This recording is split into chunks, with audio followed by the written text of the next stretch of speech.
As 2024 comes to a close, we're using our last episode to look back on notable moments in our podcast through the year. You're listening to Energy Solutions, a podcast brought to you by the Electric Power Supply Association, where we showcase the voices and stories from a changing electric grid. I'm your host, Todd Snitchler. In this episode, we'll cover highlights from conversations with the 2024 NARUC President, North Dakota Public Service Commissioner, and soon-to-be Congresswoman Julie Fedorchak. We'll highlight moments from the Summit's Fireside Chats. We'll spotlight key points from the 5-part miniseries we published at the end of the summer addressing load growth from a number of perspectives, with a highlight of our October episode featuring Labor Union Representative Derek Kowalappi. We'll wrap this episode with a quick segment with some of my own reflections on key energy issues this year, and also a look ahead into what competitive power suppliers have in store for 2025. We'll start with Julie Fedorchak. In our February episode, Julie sat down with me to discuss some of her initiatives as this year's NARUC president, particularly to support coordination between the gas and electric sectors. She shares in no uncertain terms her take on the pace of dispatchable power generation retirement and its impact on power system reliability. I know that you and I come from different parts of the country with different regulatory models, different, utility models and all those things, but there are a few issues that we agree on completely. And I think the first of those is reliability. Can you talk a little bit about why you're concerned about reliability and kind of your focus on that? Because that's going to really set up a lot of our conversation. For sure. Well, the reliability issues have really come to light in the last couple of years as we see more and more renewables being integrated into the grid and more of the dispatchable sort of traditional resources being retired. It turns out at high levels that has some interesting effects on the grid. And we're seeing the reliability organizations raising some red flags, both at the RTO level. All the grid operators are saying, there's concerns. We might not have enough power to meet the demand in certain conditions. And then NERC, the third-party neutral body that's charged with looking at reliability and ensuring that we are making proper decisions and protecting it, they have really serious concerns both in the near future and even more in the long-term future. So I think there's enough warning signs out there that force us to address this and really consider it carefully. So GEAR, kind of talk to people that aren't familiar with what it is, how you envision it working. I mean, obviously we all heard what you said and we all agree that we want to get to solutions, but what's the outcome? I mean, the dreaded report that nobody reads, I know is not what you want, but kind of talk about what are some of the tangible takeaways that in a best case scenario, you can say, job well done to the GEAR folks, and we've made a difference here. Absolutely. GEAR stands for Gas Electric Alignment for Reliability. And it's like I said, a group of these industry leaders from, there's pipeline company representatives, 2 of them for in-state Texas pipelines and interstate pipelines. There's producers, gas producers. There are an investor-owned electric utility, an investor-owned gas local LDC, and there's a competitive generator supplier, a power supplier, and an RTO systems operator. Those folks are the members, and they're tasked with looking through the various reports, the FERC reports, the NASB report, and the Reliability Alliance report, and identifying which of, talking about the solutions that are proposed and the pros and cons, the barriers for each of those solutions. Ultimately, I think there's a lot of people have said, like, what do you think should happen? And I said, well, if I knew that, I wouldn't have created GEAR. Right. Right. Yeah, I mean, that's the whole point. Down. Like, this is the point. Bring these people together and they're the experts, let them decide. My sense is a few things, there's a few obvious problems. The weatherization continues to be a problem. That strikes me as low-hanging fruit. I hope that these folks talk about, do we need a standard for this stuff? Does it need to be forced? Or can we allow people to continue to do this as a best practice? That's a big question. I think there's market tools. So, the markets clearly play a vital role in the reliability, and they're still operating under the system of the past, and they've been very slow to respond for a lot of reasons. First of all, the grid is not a laboratory, and we've kind of been using it like a laboratory a little bit. Yeah. And so their main focus, these operators, is like, let's just keep the lights on. And so, but they have to, and are now, I think, devoting resources to thinking about what are the new ways of operating, what are the new tools we need. And clearly there are some new market tools needed for to provide the right signals to the gas system as a whole, to make sure that it's there to back up the electric system. It never served that role before. Right. It does now. And so, and the gas and electric days, not coordinated. That's another thing. I hope GEAR can talk about that and talk about, like, how would that work? What's needed? What are the pitfalls? How much of a solution is that? There's so many different elements, and I think that they'll just work through each of these and really come forward with a series of recommendations for various entities. It might be FERC, it might be state regulators, it might be RTOs, to implement and address these recommendations. My hope is that the broader industry is behind these people, because each rep just is one rep from one company. Right. They've been asked to represent their industry as a whole, but my hope is that the industries will get behind the solutions, because if they don't, then we'll probably be back where we were at the end of the NASB report. So, right. Which is not advancing the ball, and I know that's your goal. And this GEAR is kind of a unique structure. In my memory, I can't recall a NARUC project that's been formulated quite this way without, kind of the FERC NARUC partnerships and some of the things people might be more familiar with. Why'd you choose this approach? And, the other half, there's the industry folks that you mentioned, but of course there's state regulators that are sitting on the GEAR task force as well. How did you think about setting it up this way to be different than how it's been done in the past? Was it just something you've used in North Dakota, or was it after some thought you said, we need to take a different approach and we're going to give this one a try, and you thought that was the best way forward? Well, I don't think I really had a model in mind. I mean, I think it's helpful to have state regulators at the table, because this is kind of what we do. We think through these problems, right, and try to make systems work, and are not afraid of just rolling up our sleeves and working with a variety of stakeholders to come forward with solutions, and getting people from all over the country, from a variety of political backgrounds and states with different policies, that having all those thoughts and minds and voices in the room will be helpful. And then, having the industry folks there with the operational experience is vital.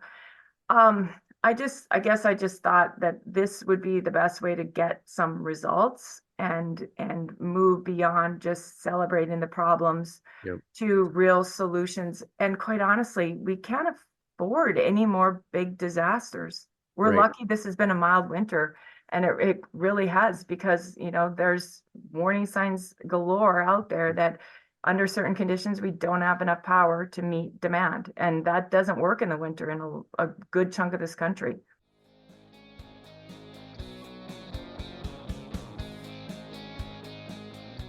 Our third annual Competitive Power Summit in March was a success once again. In our April episode, we highlighted 4 of our favorite conversations in a special fireside chat series featuring Jim Robb, President and CEO at the North American Electric Reliability Corporation, Tom Rumsey, Senior Vice President of External and Regulatory Affairs at Competitive Power Ventures, Roger Martella, Group Vice President and Chief Sustainability Officer, Global Head of Engagement, Government Affairs and Policy at GE Vernova, Julie Fedorchak, NARUC's then president, from whom we heard in her own episode earlier, and Jason Grumet, CEO of American Clean Power Association. You can find video footage of all the Competitive Power Summit panels, keynotes, and fireside chats in our YouTube channel, linked in the show notes. Next, we'll hear an excerpt of our conversation at the Competitive Power Summit with Jim Robb. Jim shares updates from his perspective, encouraging news on new resources being added and extended on the grid. He also addressed load growth, then a relatively new issue, and shared the challenges he saw ahead at the time in meeting rapidly rising demand. So after some years where reliability and resource adequacy wasn't top of mind for policymakers or the public, it seems that situation has changed. We've seen front page stories in the Washington Post and the New York Times, amongst other news outlets, which suggest to me that it's broken through to the general public as opposed to just the energy sector of the news cycle. And it's been focusing on a lot of the energy challenges that are before us. And I think we certainly can attribute that in large part to you raising the alarm on some of the issues that we have that previously were described as emerging. And I think based on your most recent couple of reports, we can say those are now real concerns and not emerging issues. And it's across broad parts of North America. So let's get into some of the issues that I think need attention and we want to get your thoughts on. So we're back in 2024. What's different from last year? And do you have any good news that you can share with us about, or in the alternative, are there other warnings that we should be aware of? Well, I think the outlook remains very sober as we go forward. We'll be publishing our summer reliability assessment here in the next month or so, and I don't anticipate it's going to be dramatically different than what we've talked about in the past. But I think there are 3 or 4 things that have changed over the last year that are encouraging. Or at least 3 that are encouraging and 1 very concerning. On the encouraging front, we managed to get a lot of solar and a lot of batteries deployed in the last year. And that really helped us navigate through this massive heat dome that we had over the lower third of the continent. So I think we should be really happy about the performance of those assets as well as our ability to deploy them. Second, I think there's some positive news on the fuel front. In California, Governor Newsom's extended the life of Aliso Canyon, which is a very critical asset to support the gas delivery system and the power plants in California. Politically courageous decision. I think this is pending, not yet approved, but it looks like the Everett Marine Terminal outside of Boston Harbor will be extended. Which brings some much-needed fuel security to the Northeast. I think I read that New York is now either has approved or is considering approving adding compression to some of the pipelines serving the state there. So again, kind of counter to the political winds. So that's great news, right? That we're getting a little bit more acceptance of the importance of gas in the mix. And I guess the third thing I would say is very positive is there's a more serious conversation around transmission than we've had before. And that hasn't resulted in any projects getting built yet, although we did commission the SunZia project last summer. Only took 17 years, but our first major interstate transmission project, even though it was just 2 states. But there's a lot of discussion around transmission. We got a little homework assignment from Congress last summer to do a nationwide study of interregional transfer capacity, which I think will help unlock some real understanding of the value of transmission and the importance of getting it built. On the flip side, in our LTRA we published in December, and as Emil referenced as well as Nate, the load growth challenge is going to become very, very acute very quickly. Our numbers showed basically a doubling of the growth rate relative to the past 10 years. I think when we update those numbers this fall, it'll be higher still. And that's due to kind of repatriation of manufacturing, major chip plants being built in Arizona, our use of technology, driving data center growth, and particularly AI. I guess that's the other big thing with ChatGPT now becoming and the Microsoft equivalent, and Google's got one too. But an AI query takes potentially 10 times the amount of energy that a simple Google search does, right? So as those products become more embedded in our way of life, right, the demands for data centers and the like are going to continue to increase.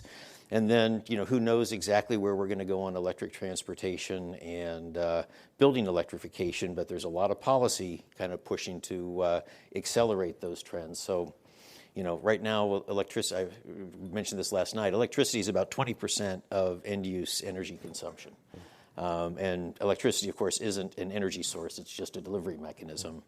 So if you really electrified the economy the way, some would like to see us do, that could be a quintupling the size of the sector, right? And we can't get anything built, right? So and until we get the permitting and siting issues challenged, we're going to be operating under an increasingly constrained set of conditions.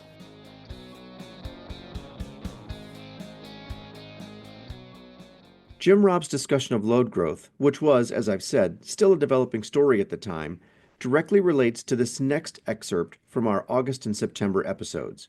As artificial intelligence technology evolved this year and data centers became a major player in energy usage, one of 2024's top issues in the energy sector and beyond became the impact of load growth, both the challenges and the investment and growth opportunities it offers. We joined the ongoing conversation by bringing together 15 different expert voices from across the many facets of the energy industry in a 4-part series that turned into a 5-part series because of the conversations that broke down various perspectives on the topics. Let's hear a few top moments. Christy Tezak, Senior Director of Clearview Energy Partners, unpacks the ways that load growth presents a challenge to the energy sector and the fact that the scale of new energy demand is still unclear. What is so challenging, I think, for the energy sector generally and the electricity sector specifically is how many things could change. We look at where we were 20 years ago, 10 years ago, 5 years ago, and we didn't anticipate a lot of the things that we had to confront. And if you take what's going on in AI, it's easy to extrapolate it a couple of years, and we've got folks predicting 10x growth. We've got folks predicting 20%, 20x growth. But we also have an industry that is going to be hugely motivated to constrain that growth because they're going to have to pay for it. And if anything that we've observed over the last 3 or 4 years, I think, is that, electricity prices have finished. They're sort of in the trough, part of the curve. And we've pretty much got nowhere to go but up. Although we have a lot of very competitive resources on the grid, the discussions surrounding the expansion of transmission suggests that if we had headroom before, we've probably eroded it, and we're going to be needing to make incremental investment. So, these consumers, these data centers, are going to need to find ways to reduce their own consumption. And if AI is as smart as we all think it is, it may get us there quickly. And so that's part of the risk, I think, as a sector we face is, okay, we see this demand coming, but what if it shows up as less or on a different timescale?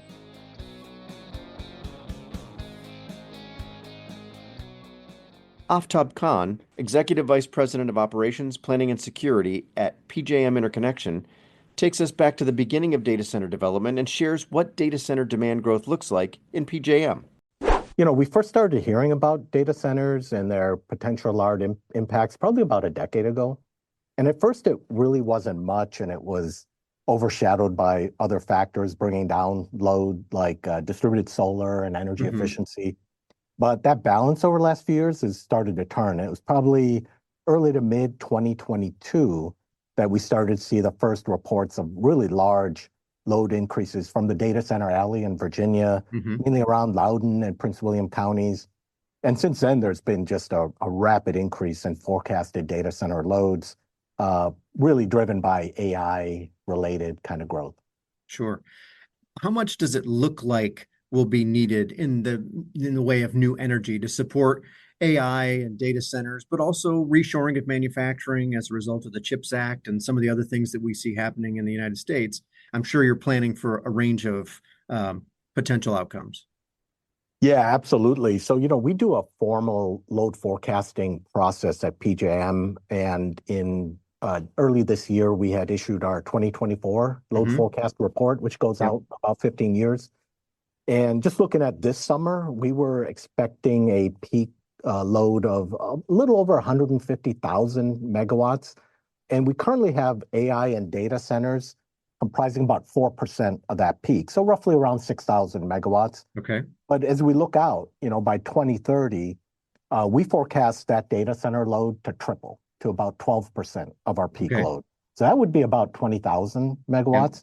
And then we obviously go out longer term. So, by the next decade, almost by 2040, and there's more uncertainty as you get further out in that forecast, but it could be 16% of our peak load, data center AI related peak load. And that would be about 30,000 megawatts of load. So obviously, as I said already, it could be a lot of variables the longer out you go on that forecast. But what we do know is that our PJM states have been the focus. Several of our PJM states have been the focus of data center growth, and we expect that to continue.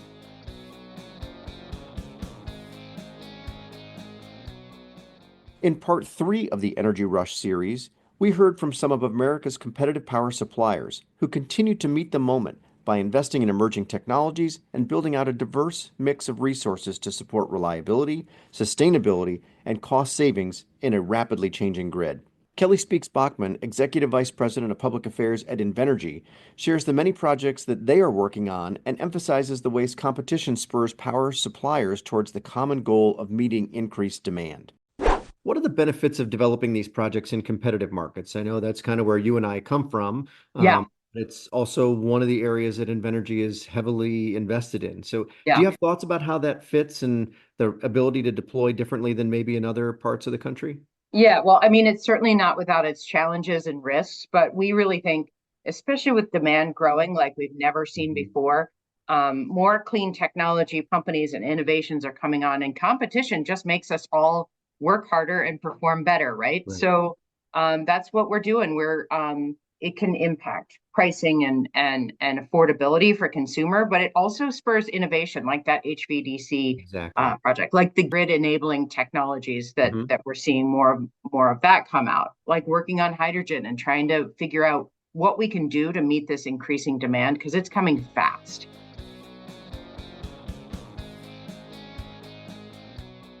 In the final episode of our series, we brought in some policy and regulatory perspective. Texas Congressman August Pfluger shares his perspective on demand and asserts that permitting reform is key in addressing the challenge. As you're looking at these big challenges, there are clearly a number of significant hurdles. I think you've mentioned a couple, but regulatory challenges, permitting delays, policy choices. Which one are you focused on, or which ones are you focused on as the biggest ones that need attention in order to deliver the outcomes that you want to see? Well, as one of the original authors of HR 1, I believe in unleashing American energy. I believe in unleashing American innovation. I believe in helping get us to a point where step one, I believe, is to cut the permitting timeline, to do away with the frivolous lawsuits. You know, we were able to get some pretty significant NEPA reforms in early 2023. That was step one, where we cut the timeline, where an environmental analysis and an impact statement take 1 and 2 years respectively. But now it's time to stop these frivolous lawsuits that just seem to go on and on and on, and they cause indefinite delays. So permitting reform to me is cross-cutting. Yes, it impacts the energy industry, probably disproportionately so, but it also impacts the ability to build roads and bridges and other infrastructure throughout the United States. In this recap, we've only scratched the surface of the many expert conversations we featured in our Energy Rush series. And the load growth conversation only continues as we enter a new year of challenges and new opportunities. I encourage you, if you haven't already, to explore the 5-part series linked in the show notes. As we continue to think about rising demand, which, by the way, is only going to continue rising, and the nation navigates a shifting government landscape, it is key that policymakers, the administration, regulators, power suppliers, stakeholders, and all involved in the energy sector uphold grid reliability as the critical factor in a strong, sustainable, and cost-effective energy future. We look back at our October episode featuring someone who represents a key player in making the grid more reliable. Derek Kowalappi, General Secretary-Treasurer of the United Association of Journeymen and Apprentices for the Plumbing and Pipe Fitting Industries of the United States and Canada, or UA, gives us an inside look into the ways the manufacturing workforce support essential energy infrastructure. He shares the way labor unions are navigating a changing energy landscape and the ways they work together with energy companies to have a major hand in strengthening the grid. How do you and your fellow members look at these changes? Are you seeing shifts in the manufacturing and the union space as a result of these, or are these just kind of things you've been dealing with for a long time, or are you also seeing kind of an increase in the intensity and the cadence of some of these changes? Yeah, good question. I think we sort of talk around here at 3 Park Place here in Annapolis about the reshoring of American manufacturing. Yep. We are seeing just on the outset with the BIL, the IRA, and the chips, some of the EV and battery data storage, and then, of course, the semiconductor. And, part of the issue is we have lost some skill set over the years, right? And so that manufacturing is coming back, and we're faced with this challenge of how to build things again and the processes of what it takes to get from point A to point B on a project. That's sort of the first part of it, the reshoring of American manufacturing, the loss of the skill set. We're also seeing this tidal wave of decarbonization. Yeah. And what does that really mean? I think in our experience within our organization, we sort of see the far west and the far east, whether it be California, New York, sort of understanding because they're more hit with it, as where a middle of America, people are still scratching their head about what decarbonization really means in the grand scheme of things. So that's sort of a shift and a change when you talk about decarbonization. Electrification is another thing that is very heavy on the West Coast, very heavy on the East Coast in terms of those states. But again, middle of America is still sort of trying to catch up with what does that really look like? And so right now we're being hit with about 11 different semiconductor projects that are taking place across the United States as we speak. We are seeing about 8 different EV battery, electric vehicle and battery plants that are being built. And so that shift and change in that reshoring of American manufacturing coming back is something that we have to respond to for manpower, because Todd, as you know, we do one thing only, and that's supply manpower, skilled and trained to our signatory contractors. Yep. So as you look ahead, what do you think are some of the major challenges, or we always like to classify things as opportunities, that you foresee for the trade unions in the energy sector? I mean, how do you think about planning to tackle those challenges and leverage opportunities for both industry and for workers? I mean, clearly the training programs are critically important. Your growth, and I mean, the way you described it, I thought was really helpful to say we're adding a local every month as you've gone through. But how do you think about how you're going to continue to deliver on what the system will need, but also what your members need? Yeah, I think I want to answer this question in the mindset of a taxpayer or ratepayer. The answer is we got to keep the lights on, right? Reliability is probably the key here. And so, what does that look like for your average American that comes home from work and they want to flip the light switch? They want to know that that's going to turn on, and it's going to turn on every time. And then, once it does turn on, and as we sort of take a look at this trend of phasing out fossil fuels, what does that space look like? At the end of the day, the answer is the challenge is reliability. We got to have reliability. And so I think we have our work cut out for us. And I mentioned a little bit of this at the competitive summit. The politicians that we elect, and Todd, let me just say, I don't care if you have a D at the end of your name or an R or an I, it doesn't matter. Politicians often are convinced of these outlandish plans. And I spoke a little bit about just relying on a base power load of wind and solar. I think the challenge in answering your question is let's have a balanced plan, right? A balanced plan needs to go hand in hand. I think that if you do have a balanced plan, you'll get the reliability that we're sort of hoping for. And so there's 2 ways. You got to have a responsible energy plan. It can't just be wind and solar. I say that it needs to be the all-above approach. We can talk about that in a minute.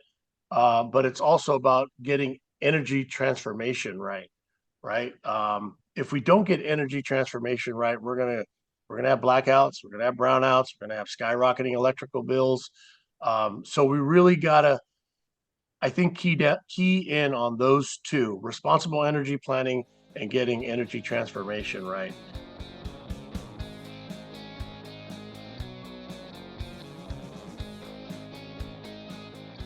For the final portion of this episode, we're going to be hearing from a very familiar voice in a debrief on 2024 in energy and an outlook on key issues going into 2025.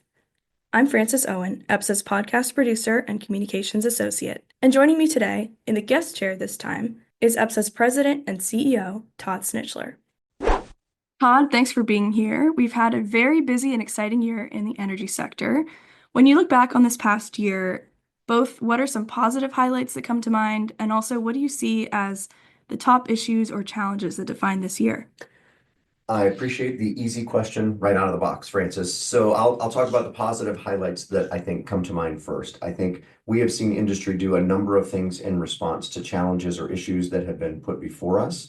So I think the first thing I would talk about is the work that was done around gas electric coordination, the important work that continued really now almost 2 years after Winter Storm Elliott, but in an effort to try and ensure that the two industries are trying to better align to ensure system reliability. I think that's been a very productive conversation. I know the gear work that's been undertaken by NARUC is an effort to try and accelerate some of those issues. And I know the state and federal task force is also focused on some of these issues as well. So I think it has the interest of both industry and our regulators, which I think is a good thing. So I think that's positive. One of the other things I think is incredibly positive is load growth. We're going to talk about that, I'm sure, as some of the other questions come up. But we are seeing a different type of environment for the power sector than we've had in probably the last 25 years. We spent a lot of that period of time talking about flat demand or very modest increases in demand that was offset by energy efficiency and demand response type issues. Now we're seeing real load growth. It's not unique to one jurisdiction or another. It's happening in virtually all parts of the country in some fashion or another. I think all those are positive for a couple of things. It's good for our industry, of course, but it also suggests that economic development for the country is happening. Investment is happening. That's good for jobs. That's good for tax revenue. That's generally a good news story across the board. So I think that is very positive.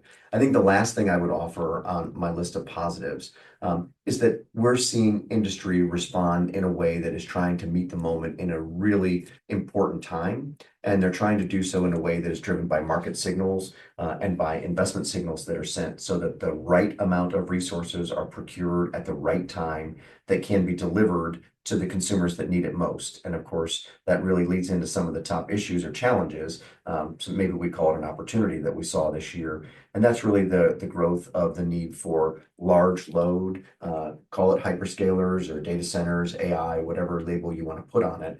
That has really come to the front of the line over the last 12 months. And that creates a number of issues. First of which is, we've got to make sure we can supply the power that's needed. We've got to be able to do it in a timely fashion in order to meet what they are looking for as hyperscalers or developers or artificial intelligence organizations.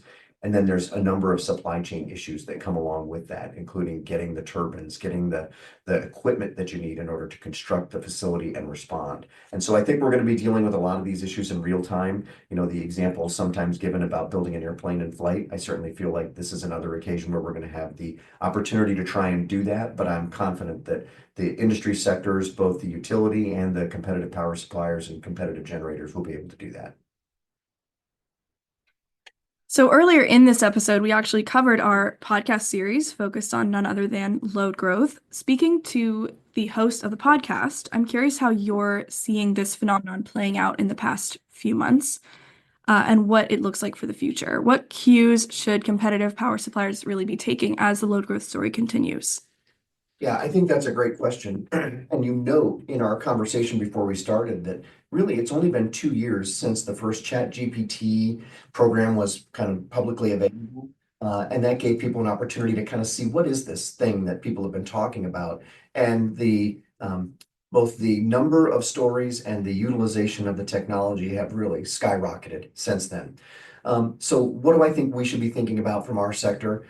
There's a handful of things. One, as I mentioned a moment ago, we want to be sure that we can meet the moment and deliver the electrons that are required, do so cost effectively, do so in a way that ensures system reliability, and also maintains focus on sustainability as we look at how we're going to do that going forward.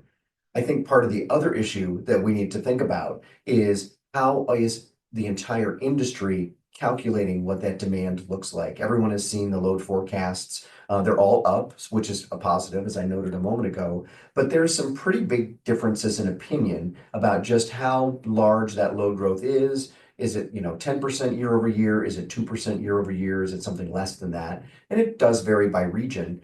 But I think the issue really comes down to making sure we have accurate, credible data that then drives the investment decisions in order to make sure we have sufficient supply, as I said, to ensure reliability, but we don't find ourselves where we're overbuilding or building more resources than are necessary or reversing course and reverting to, the prior century's business model in an effort to try and ensure that supply can be met because the market will deliver, assuming the appropriate signals are sent. And I think we're starting to see those signals be sent. You saw the most recent auction results from PJM, which I know some are saying, well, that's shockingly high. I think it suggests to me that the supply and demand issues are being identified, and this is signaling the need for investment to take place. We're going to need to continue to see auction outcomes that reinforce the importance for investment. But our members are committed to doing that. And a number of members have already made announcements about restarting development activities within their organizations or looking at thousands of megawatts of uprates in an effort to try and make sure that they can meet the moment and provide the resources that are available while we get through some of the other supply chain issues. So I think these are some of the things that we need to be thinking about as the competitive suppliers community. But I also think these are things that our members are already on top of, and I think well positioned to succeed as we go forward over the next, call it 3 to 5 to 10 years. We're about to go into a slight lull as we enter the holiday season, but after the holidays, competitive power suppliers will be hitting the ground running, as always, into what promises to be a very busy year. Demand growth is going to continue to rise as the energy expansion continues as well, and the three-legged stool of reliability, affordability, and sustainability continues to be top of mind across the energy sector. What do you want to see from policymakers and state and federal regulators to support a more cost-effective, reliable, and sustainable grid? That question covers a lot of issues, so I'll try to boil it down to a couple of really critical ones. I think first and foremost, we need to make sure that we address the permitting and siting challenges that exist in the country for projects of all types. It's not unique to our industry, but certainly our industry is subject to some of those limitations. But the ability to site, construct, and operate new facilities, whether it's power generation, transmission wires, pipeline infrastructure that will supply the molecules needed to run those power generating facilities, all need the certainty that permitting and siting reform will deliver. And I think that is an important first job that Congress ought to be focused on when they come in starting in January in the new Congress if they don't get it done during lame duck. I think it's also critical for federal regulators to support wholesale competitive power markets and ensure that they function well. We have got a lot of issues that are before our regulator, the Federal Energy Regulatory Commission, or FERC, right now. And we are counting on FERC to make decisions that will help provide the guardrails and kind of the guidelines on how we will tackle issues like co-location and artificial intelligence and loads behind the meter and a whole host of other issues that are evolving in real time that requires guidance from our regulator in order to make sure that the agreements that will then be struck by the parties to the contract, whether it's the hyperscaler, the data center, or the competitive power supplier and utility, will all understand what is expected, what is required of them, and then how they can create those unique arrangements. So I think those are the two most critical items that need to be addressed really in the early part of next year. As we wrap up the last Energy Solutions episode of 2024, what are some New Year's resolutions for EPSA and for America's competitive power suppliers? What would you like to see from competitive power suppliers in 2025? Yeah, Francis, you asked the right question to finish our year.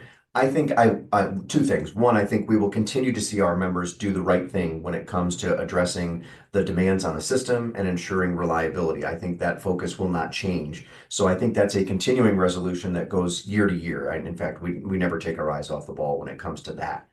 I think going forward, we're going to see our members really focus on how they can meet the moment. And by that, I mean, with load growth happening, markets have not really experienced this kind of load growth, as I noted, for more than 2 decades. And so I think we're going to see people focused on how to look forward and how that will enable us to ensure a reliable a cost-effective and sustainable power grid going forward. That's going to require innovation and new tools. I think you will see people put their thinking caps on and take different approaches that will be evaluated to determine how effective they are. And then once the right model is kind of laid out and people can see what works and what's effective, I think you're going to see people lean into that because they all want to help deliver the economic development opportunities that exist and do so in a way that is the least burdensome to consumers, but the most important when we are focused on reliability.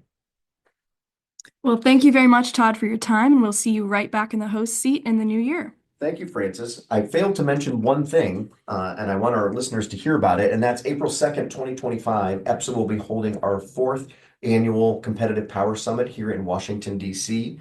Details are available on our website. Registration is now open, and I'm sure that we will include all of that information in the show notes, but I didn't want to let the year get away without mentioning that.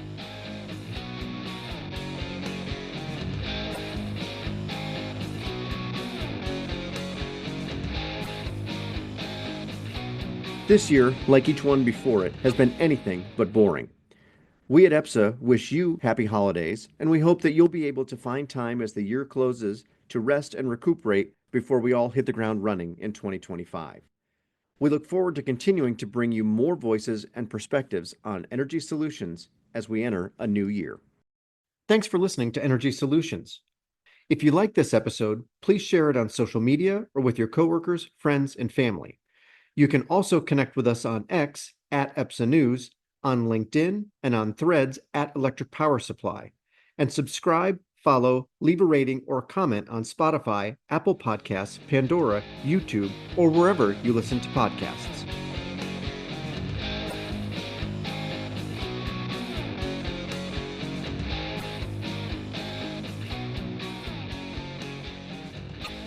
Energy Solutions is brought to you by the Electric Power Supply Association.